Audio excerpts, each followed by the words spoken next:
Well, it looks like Loretta Lynch is going to put her stamp on her short reign as Attorney General.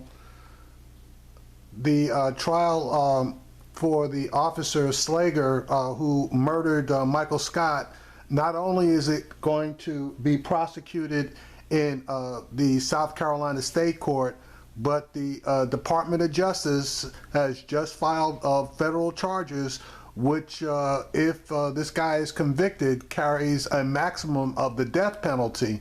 So we're going to see. Here's the latest information on this story. And I'm wondering if they're going to grant this guy bail based on the seriousness of these charges. And in my opinion, he should be locked up because he is facing a penalty of death here. And I got to tell you, if I was facing something like that, I might have to get in the wind, no matter how much I might have wanted to defend myself, because you never do know. Now, and that video is damning, and he knows in his heart what he did. So if he, knows in his heart he murdered that guy, this boy might disappear. South Carolina police officer has been charged with murder in the death of an unarmed black man, and now he's facing federal civil rights charges. The shooting in April last year captured national attention after cell phone video of the incident was released. Officer Michael Slager was seen firing his weapon 8 times as Walter Scott ran away following a traffic stop. The state charged Slager with murder, and he was fired from the North Charleston Police Force. His trial is set to begin this fall, but we have more now on these federal charges. NBC Justice correspondent Pete Williams joins us with the very latest. So, Pete, what can you tell us? Well, there are a couple of things that are notable about this town. First of all, the fact that the charges have been filed just by itself is interesting, because he's already been prosecuted in the state trial system. He's already well on his way through the legal system there. The state has already filed charges. They're moving along with their case. So for the federal government now to bring charges of its own, that's remarkable. It sends a signal. Something similar was done in the case of Dylan Roof in the church shooting. So this sends a very powerful message from the Justice Department that they intend to be really tough when police officers use unreasonable force against people. That's the first notable thing. I would expect, by the way, that the federal government will follow the normal course and wait for the state to go ahead with its case and wait to see what happens. If he's convicted, depending on what happens there, the state may or may not pursue these charges, but they're now filed and they now could go ahead.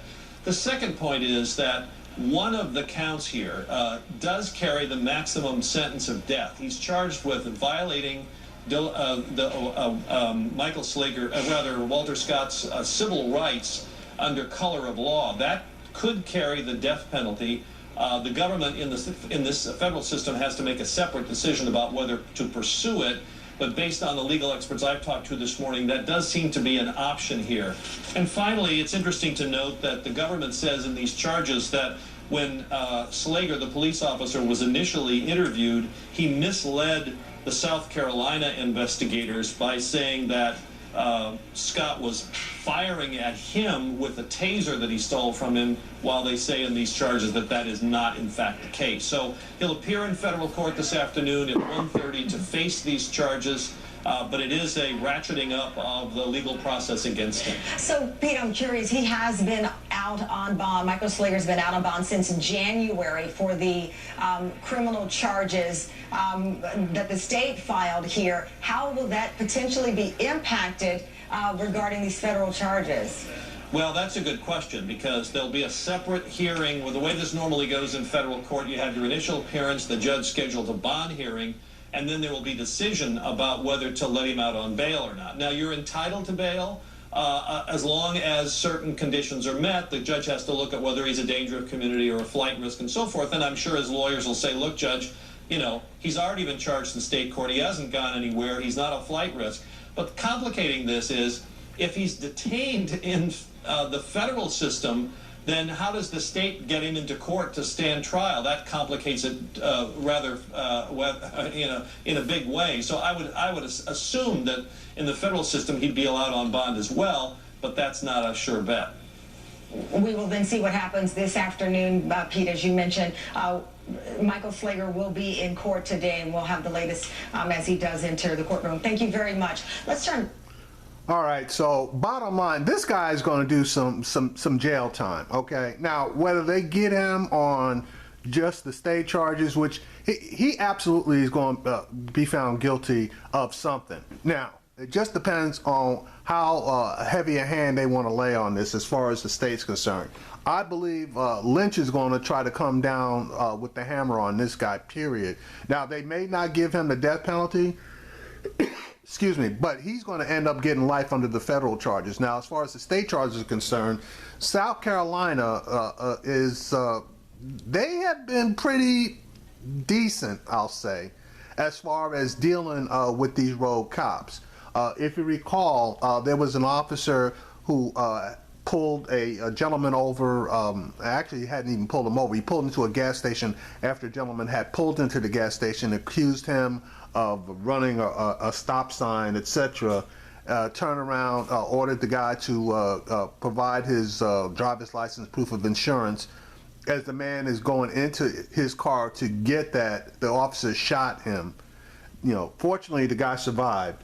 And South Carolina was pretty quick when they prosecuted that guy, and he ended up getting 5 years. So I'm going to say that South Carolina seems like they're pretty even-handed when they're dealing with stuff like this. So we will see. But one aside, this guy, as I indicated in previous videos, cops lie. This guy lied on his official report of the incident. And if not for that video that showed exactly what happened, this would have never seen the light of day.